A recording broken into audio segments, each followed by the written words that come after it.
All right, so let's make a layout.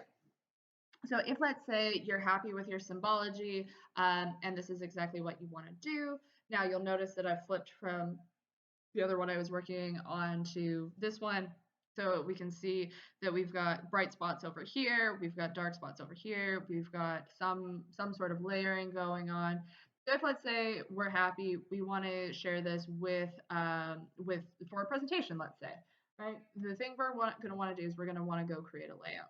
So we go over to insert, go create new layout, same as what I showed you a couple videos ago. And so it's going to pull up this new layout. Now it comes up with nothing, right? But we'll notice that under the insert one, we've got a whole bunch of things that have now shown up. So in this case, let's go with our map frame. So you'll notice that there's map here, and then there's map one over here, and then there's something else. So let's start with map one. And we're gonna draw it in here, and we're gonna see what pops up.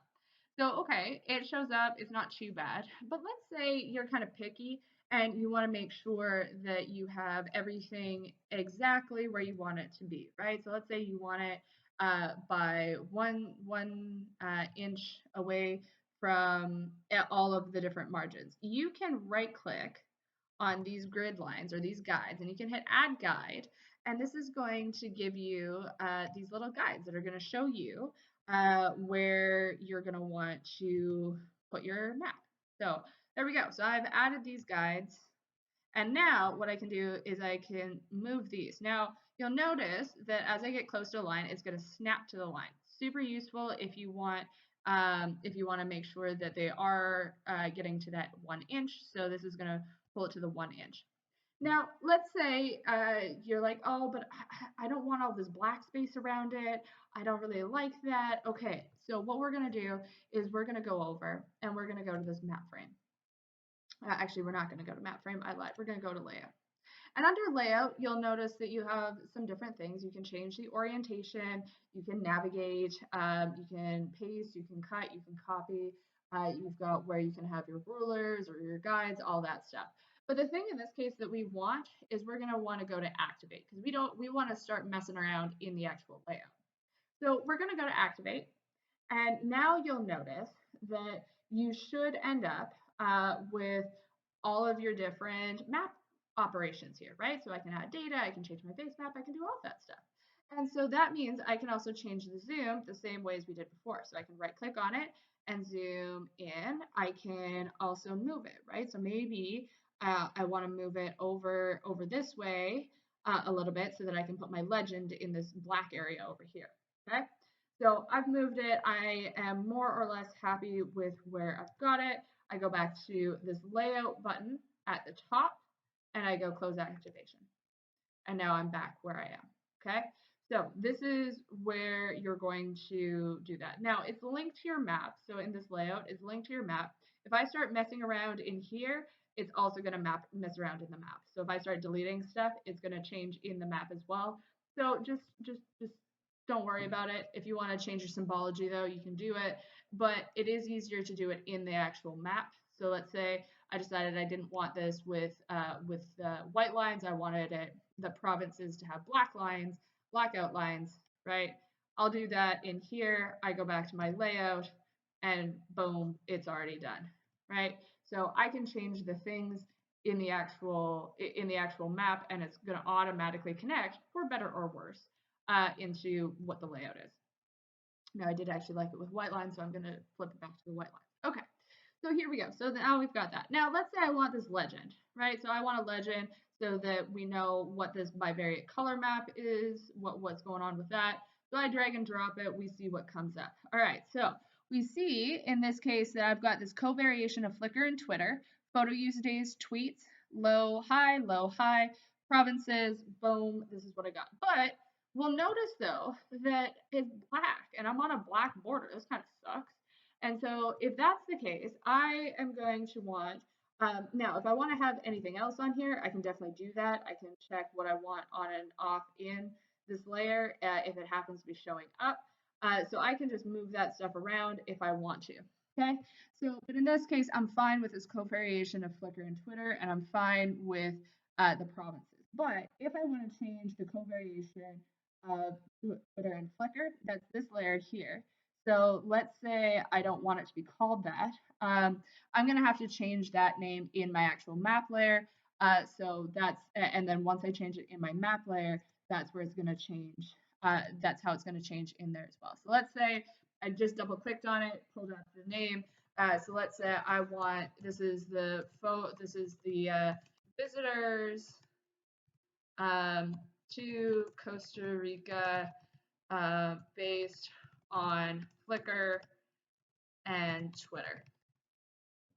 All right, there we go.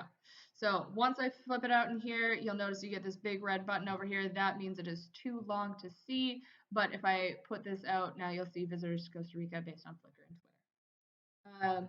So I'm going to flip this back because this is too long. So I'm going to say covariation of Flickr and Twitter again. Okay, and it's going to change in here, and there we go. So now I'm going to make this smaller again so that it actually fits where I want it to. So, but anyhow, so that if I go over here and I say that I want to deal with some of the stuff, I can go to properties. It's going to pull up here. This is what's called the element. So the element one is going to allow you to adjust things based on any element that you have selected. So now I'm dealing with my map frame. Now I'm dealing with my legend. If I add in a scale bar, let's say, and I click on that one, now I've got an element that's a scale bar. All right. So whichever one is selected is which one is going to change in my legend, or sorry, in my element bar. And it's going to give me all the options. So in this case, though, there's different things that I can deal with.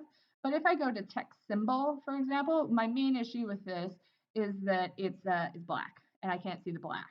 So if I go to appearance and I go to this, I go to this color and I flip this out for white color, and I hit OK on this, it now changes all of my writing to white.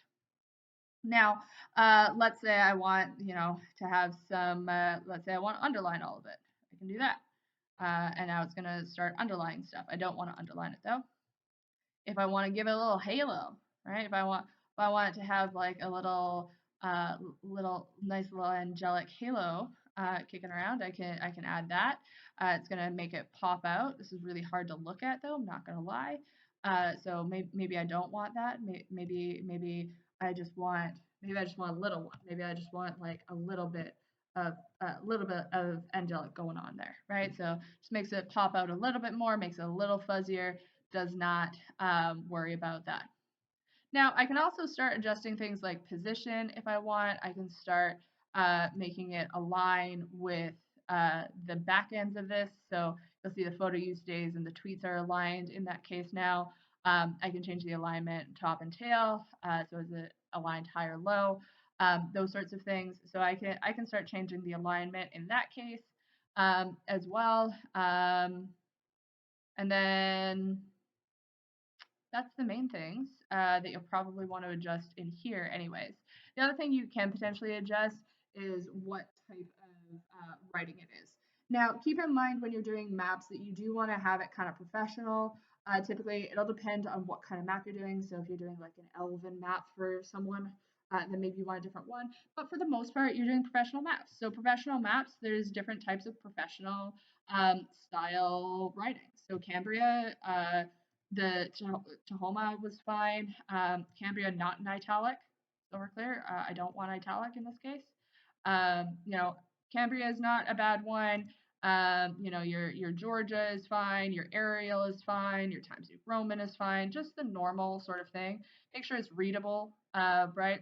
So if anyone has something like dyslexia, having a sans, so something like Arial or Calibri is easier to read than Cambria has a tendency of reading, just on a whole.